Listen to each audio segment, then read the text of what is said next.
السلام علیکم۔ کسی نے کیا خوب کہا ہے، ایک شخص بن کر نہ جیو بلکہ ایک شخصیت بن کر جیو، کیونکہ شخص تو مر جاتا ہے اور شخصیت ہمیشہ زندہ رہتی ہے۔ اگر غرور میں مبتلا ہونے سے بچنا چاہتے ہو تو خود سے زیادہ ذہین شخص کی صحبت اختیار کرو۔ اپنی زبان کو یوں محفوظ رکھو جس طرح سونے اور چاندی کو محفوظ رکھتے ہو۔ آج کا سبق شروع کرتے ہیں۔ پناہ مانگتی ہوں اللہ کی شیطان مردود سے۔ شروع اللہ کا نام لے کر جو بڑا مہربان نہایت رحم والا ہے۔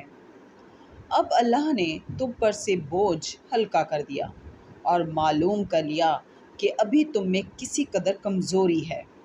پس اگر تم میں 100 ثابت قدم رہنے والے ہوں گے تو 200 پر غالب رہیں گے، اور اگر 1000 ہوں گے تو اللہ کے حکم سے 2000 پر غالب رہیں گے، اور اللہ ثابت قدم رہنے والوں کا مددگار ہے۔ پیغمبر کو شایع نہیں کہ اس کے قبضے میں قیدی رہیں جب تک کافروں کو قتل کر کے زمین میں کثرت سے خون نہ بہا دے۔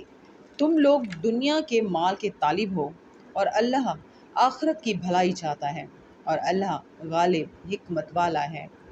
اگر اللہ کا حکم پہلے نہ ہو چکا ہوتا تو جو فدیہ تم نے لیا ہے اس کے بدلے تم پر بڑا عذاب نازل ہوتا۔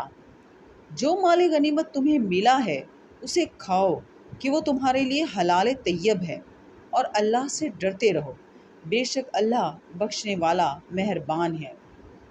اے پیغمبر، جو قیدی تمہارے ہاتھ میں گرفتار ہیں ان سے کہہ دو کہ اگر اللہ تمہارے دلوں میں نیکی معلوم کرے گا تو جو مال تم سے چھن گیا ہے اس سے بہتر تمہیں عنایت فرمائے گا اور تمہارے گناہ بھی معاف کر دے گا، اور اللہ بخشنے والا ہے، مہربان ہے۔